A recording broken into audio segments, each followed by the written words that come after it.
So today I want to look at the difference between this right angle impact wrench.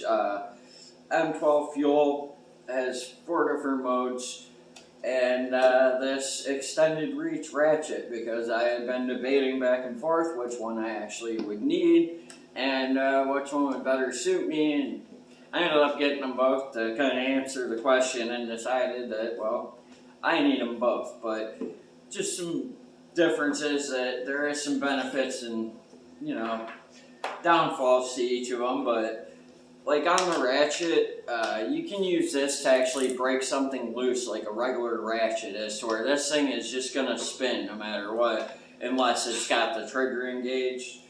And you can actually break something loose or tighten something down a little bit with this one if you want to. And it has a lot of power just for a ratchet actually, but it does not impact, so it will only go so far. And like you can hear, it has a lot of power. It reminds me a lot of the Gen 1 fuel 3/8 ratchet before the high speeds, which I have that as well, and I really like it. It's super hefty and durable, but the high speed one is really nice for doing interior work, taking out 10mm bolts and such. And with this impact wrench, it's going to impact and break things loose a lot easier than the ratchet, but there's just no actual way to do anything other than, if the tool can't do it, it can't do it. You can get a little assist like the ratchet. So the extended reach is really nice, and the right angle impact wrench is really nice. I really like having the control of settings.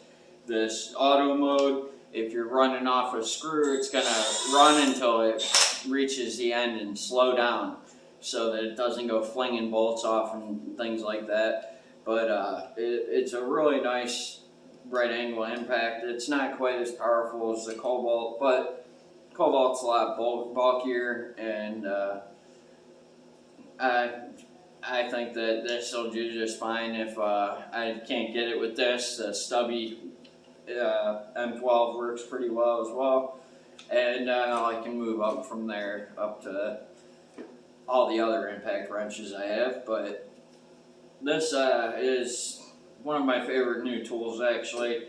If I had to choose between them, I would probably take the right angle, just because I can just fit my skinny arms up into the places with the 3/8 ratchet. But having it now, I do really like it as well. So they are both really nice tools.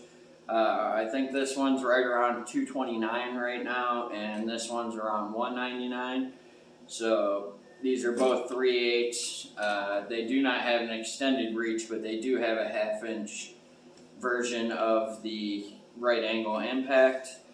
And they do have a regular fuel 1/2-inch ratchet. If you wanted to go for a 1/2-inch ratchet, they do make one of those as well.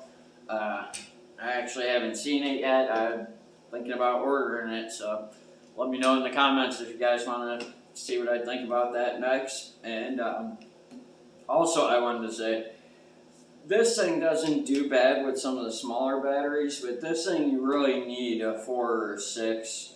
I have a 4 and a 6 right here, but there is a difference in between the 6 and the 4, to me at least, I believe, not just in runtime but in power as well. So you can get more runtime out of it too, but I do feel like it gives the tool a little bit more power, and any little bit of extra power you can get, as Torque Test Channel says, get them beans out of it, and you want your tool to perform at its best. I usually go with the 6 for almost every M12 tool, to be honest. And